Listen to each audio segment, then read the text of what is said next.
In the mid-19th century, archaeologists at the site of ancient Nineveh unearthed a library of over 30,000 clay tablets.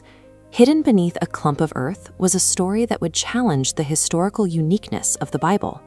When scholars translated this specific fragment in 1872, they found themselves reading a global flood account that predated the oldest known biblical manuscripts. The details mirrored the story of Noah with unsettling accuracy. This was the Epic of Gilgamesh, inscribed in cuneiform, a system of writing using wedge-shaped marks pressed into wet clay. Long before Moses is traditionally thought to have written Genesis, the Babylonians were recording the story of their own flood hero, Utnapishtim. This find presented a significant historical challenge. The discovery suggested that the flood narrative might be part of a much older, regional memory, leaving historians to ask why two different cultures shared the same story. The structural overlap begins with a divine warning. In both accounts, a deity decides to eradicate humanity, but chooses one man to receive an early warning of the impending disaster. Both men are then given specific blueprints for survival. They are told to build a massive, multi-decked wooden boat and seal the entire structure inside and out with pitch, a thick, tar-like substance for waterproofing. The cargo is identical.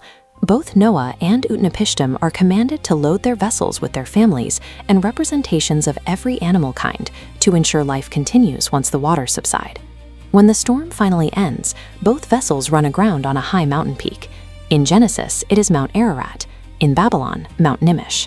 To test if the earth is dry, both survivors release a sequence of birds, including a dove and a raven. They wait to see if the birds return or find a place to perch. Upon exiting the ark, both men build a stone altar to offer an animal sacrifice. Both texts specify that the divine realm smells the burning offering and perceives it as a pleasing aroma. These plot points align with surgical precision. The narrative moves past the question of what these cultures remembered and into the question of why they interpreted this same event so differently. The divergence begins with the motive. In the Babylonian epic, the gods decide to drown the world because humans have become too numerous and too noisy. The gods simply want to sleep, and humanity is an annoyance. In Genesis, the motive is moral rather than physical.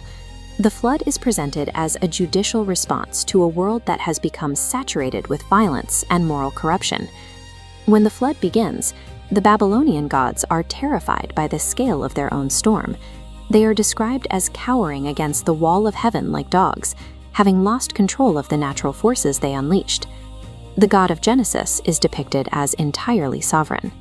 He commands the fountains of the deep and the water above the sky, directing the cataclysm with absolute authority from start to finish. This contrast extends to the sacrifice. The Babylonian gods are starving because the flood stopped human offerings. They swarm Utnapishtim's altar like flies out of hunger. In Genesis, God is untouched by need, accepting Noah's sacrifice as an act of worship rather than a source of food. While the events match, the character of the divine does not.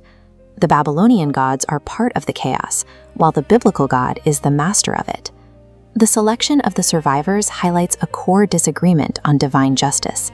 Utnapishtim is saved because a god plays favorites and leaks the secret plan. Noah is chosen because of his righteous character in a lawless generation. In the Babylonian aftermath, Utnapishtim is granted immortality but banished to a remote location.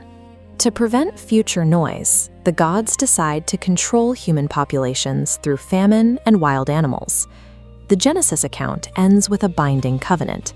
God places a rainbow in the sky as a promise to preserve the earth and blesses Noah's family, commanding them to fill the world again. The Babylonian record is a myth of human survival in a capricious, hostile world. Genesis is a narrative of moral judgment and redemptive grace. Genesis functions as an ancient polemic. A polemic is a deliberate theological counter-argument intended to dismantle and replace a competing worldview. The authors of Genesis took the shared historical memory of the flood and peeled away the layers of Babylonian mythology. They stripped away the fearful, reactive gods of the ancient Near East. In their place, they presented a revolutionary message. The universe is governed by a moral creator who values human life and acts with purposeful sovereignty over history. The existence of these two ancient records confirms that a cataclysmic memory was shared across the cradle of civilization. The question is, which interpretation you find more grounded, the chaotic survival myth or the narrative of moral order? Share your thoughts in the comments below. Thank you so much for watching this video on our TheoflowAI channel. If you have liked this video, then kindly consider hitting that like and subscribe button along with that bell icon in case you want to get notified with all our latest videos. We'll see you all in the next one. Until then, take care, stay safe, and may God bless you all.